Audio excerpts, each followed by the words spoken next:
problème d'Élie était avec des faux prophètes. Et il est resté là.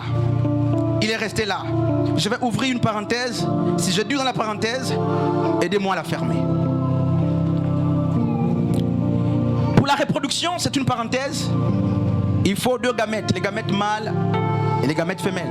Mais je vais plus parler de l'homme. Et vous allez voir justement un lien avec l'intercession. C'est une affaire de semences. Et lorsqu'on appelle quelqu'un père, lorsqu'on appelle quelqu'un mère, ou on appelle quelqu'un papa, c'est sur quelle base? En réalité, il y a 2 hypothèses. Soit la personne est en âge de reproductivité, de productivité, et en âge de concevoir, de donner de vie, soit la personne a déjà enfanté. On ne va jamais appeler un bébé papa, sauf par ironie. Soit tu as des enfants, et les enfants nous amènent à t'appeler père ou papa, soit tu as la présomption, merci Seigneur pour l'expression, tu as la présomption d'un père comme un diplôme, la présomption de connaissances. Tu peux avoir le diplôme qui n'est qu'une présomption de connaissance sans la connaissance. Alors qu'est-ce qui se passe avec le problème de la semence? Je l'ai noté ici, on va le lire.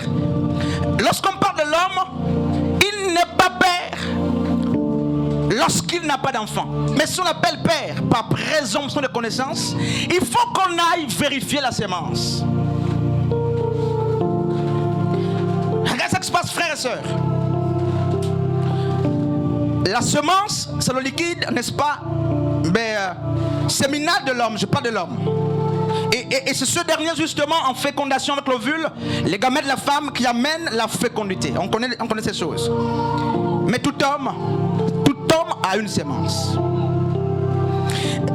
Tout homme a ce liquide. Mais tout homme ne peut pas donner la vie.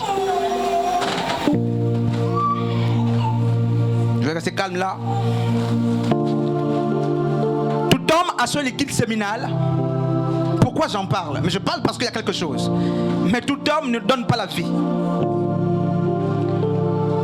Mais pourquoi? Comment est-ce que ça s'explique? Mais il y a des problèmes au niveau de la sémence. Il en est de même avec l'intercession à l'intercesseur. On va faire le rapport et vous verrez. C'est que l'homme peut souffrir, en biologie on parle de l'azospermie. Il a du sperme, permettez l'expression, nous sommes en train d'enseigner. Mais dans son sperme, il n'y a pas de spermatozoïde. Mais c'est un homme qu'on appelle père, qu'on appelle papa.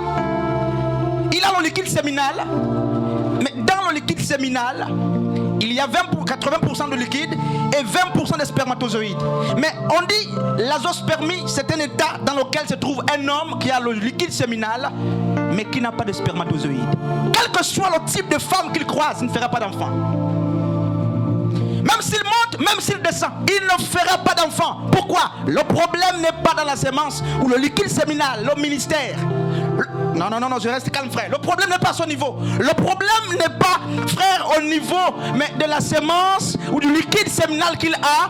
Le problème, c'est qu'il faut regarder les agents de la reproduction. Il n'a pas de spermatozoïdes. Il n'y aura pas de fécondité, frère. Hommes et femmes de Dieu. L'héligospermie, c'est la quantité faible de spermatozoïdes. Tu as du sperme, donc tu as du liquide. Mais les agents de la reproduction sont en quantité réduite. Et là encore, tu auras des problèmes. Je vais citer très vite. Tu auras des problèmes pour faire, n'est-ce pas, d'enfants. La nécrosospermie, le nombre élevé, n'est-ce pas, des spermatozoïdes morts. Pourquoi j'en parle? Je m'arrête par là. Il y a beaucoup d'autres fléaux. C'est là que l'homme souffre. L'homme qui a un ministère. Le ministère, c'est aussi justement ce liquide séminal qui est censé avoir au-dedans de lui la vie ou la sémence de la vie. Et le ministère d'intercession est comme justement l'intercesseur est comme ce monsieur qu'on appelle papa, qu'on appelle père. Mais qu'est-ce qui se passe? Pour qu'il soit père, je dis, il faut qu'il ait soit les enfants, soit, n'est-ce pas, on l'appellera père parce on estime qu'il a la morphologie de quelqu'un qui peut donner des naissances. Et il en est de même avec l'intercession et l'intercesseur.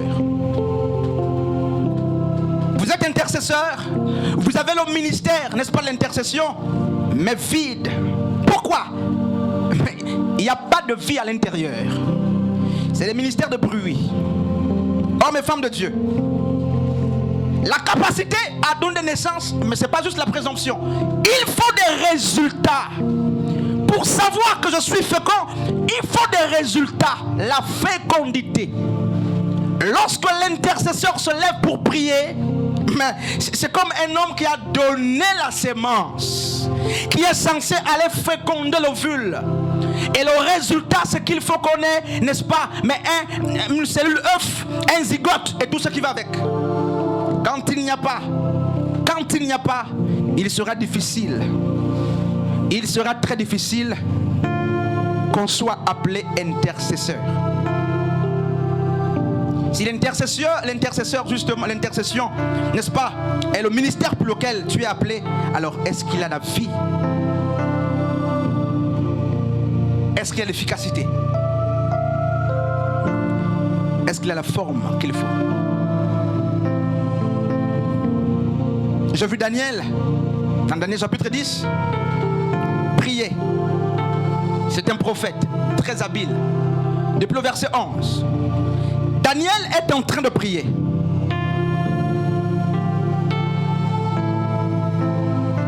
Il prie parce que son peuple est en captivité, le peuple souffre. Et il semble que la période de délivrance que Jérémie le prophète avait donnée est en train de s'écourter. Elle est en train de passer. Et la Bible dit que Daniel va s'ériger en prophète, d'abord prophète, mais en intercesseur.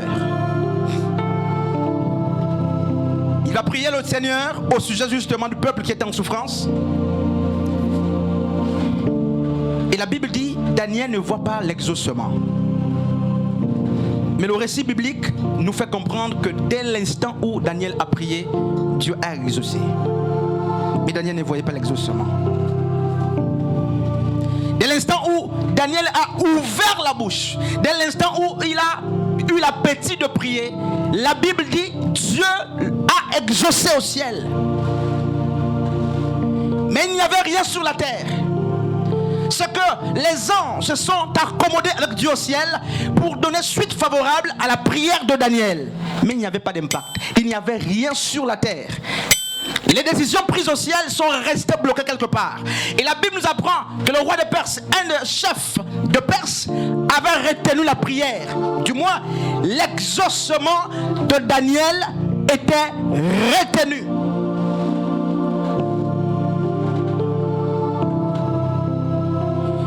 Et quelques jours après, Daniel intelligent a averti. Lui, en tant que véritable intercesseur, il va continuer de prier. Et la Bible dit, n'est-ce pas, l'ange qui avait été envoyé pour donner l'exaucement à Daniel lui dira, dès l'instant où tu as prié, dès l'instant où tu as commencé à prier, Dieu t'a exaucé. Mais, frères et sœurs, l'exaucement était retenu.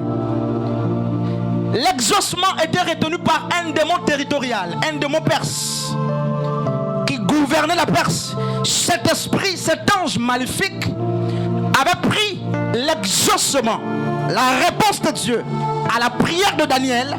Il a gardé entre le ciel et la terre. Frères et sœurs, je suis en train de nous faire comprendre qu'il y a beaucoup d'exaucement entre le ciel et la terre. Non pas que Dieu ne t'a jamais répondu. Le problème, c'est qu'il y a des démons territoriaux. Il y a des démons de famille, de réclamation qui ont retenu entre le ciel et la terre l'exaucement. Il y a 10 ans, les intercesseurs ont prié.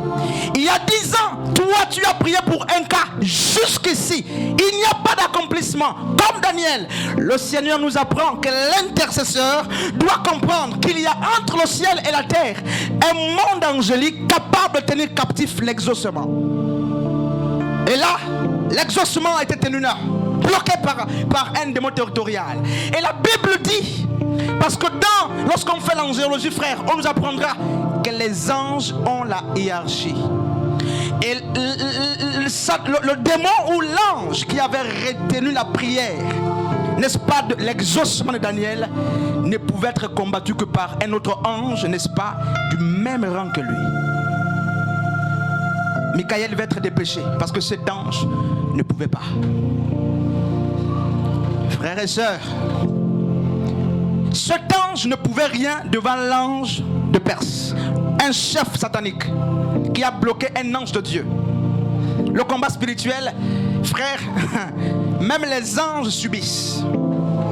Même les anges subissent. Et qu'est-ce qui se passe? Le rôle de l'intercesseur, qui était Daniel, était de quitter la dispensation justement des anges capables de retenir sa prière grâce à l'intercession. Et surtout la Bible nous parle de l'humilité du cœur de Daniel. Grâce à l'état du cœur de Daniel, la Bible dit Dieu va dépêcher du ciel, non pas un autre ange petit, mais Michael, un chef. L'intercesseur, comme Abraham l'a dit dans Genèse 18, c'est quelqu'un qui fait fléchir Dieu. En fait, Dieu peut être mis à genoux, et on va le lire.